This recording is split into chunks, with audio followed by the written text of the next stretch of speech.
Dozens of American military personnel are expected to withdraw from Chad in coming days.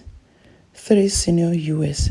officials said this amid a broader involuntary reconfiguration of Washington's security policy in a volatile part of Africa. The officials, who spoke on the condition of anonymity to discuss military movements, said the repositioning could be temporary as the United States intend to negotiate with Chad about their security relationship, including potentially returning the troops who departed following the country's presidential election May 6. Briefing of April 25, 2024, the State Department Deputy Spokesperson Vedant Patel said that all that the United States is aware of is that Chad is in a campaign period and preparing for the May 6 elections. That the United States troops are therefore not leaving Chad any soon, and even after May 6, U.S. officials like State Department Deputy Secretary Kurt Campbell will hold talks with the elected Chadian government that will be in place, so as to proceed with the cooperation that guarantees the continuity of the troops' presence in the country. And without saying much, take a listen at him speak on the matter here. There are reports that U.S. military personnel are expected to leave Chad in the coming days, possibly as soon as this weekend. Can you say whether there are any diplomatic efforts underway to stop that from happening?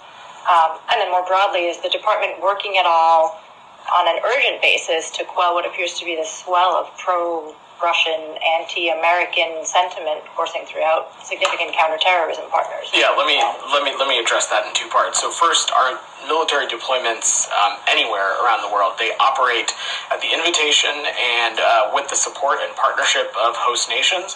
U.S. forces in Chad have supported regional and international counterterrorism operations against violent extremisms in the Sahel and the Lake Chad region for years now. We are in ongoing conversations with Chadian officials about our security partnership. Our understanding is that Chad is focused on preparing for its upcoming presidential elections on May 6th, and so we anticipate these consultations and the parameters and discussions around our security cooperation will continue and grow in the ensuing time after those presidential elections. And as it relates to your broader question, we have been clear that the U.S. has a deep commitment to expand our partnerships with between the United States and African countries, African institutions, and the people of Africa. This was a key pillar of the African Leader Summit that was held about a year and a half ago.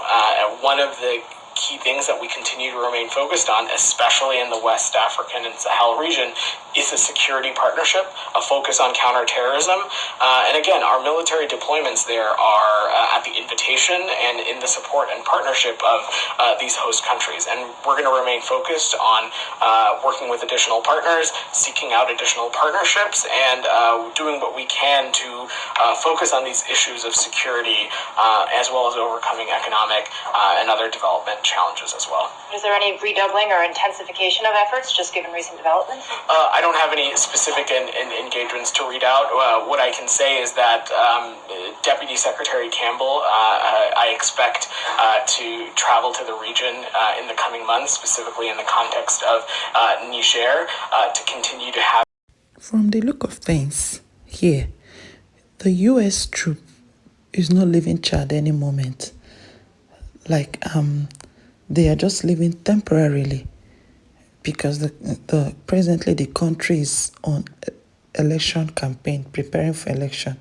And then the report has it that the Chad government has not cancelled the status of forces agreement that governed its military relationship with the United States.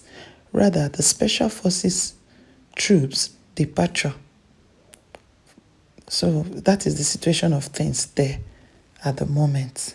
Thank you so very much again for your time with me. I don't take it for granted. Hope to see you in my next as I bring your way again more trending news. Bye.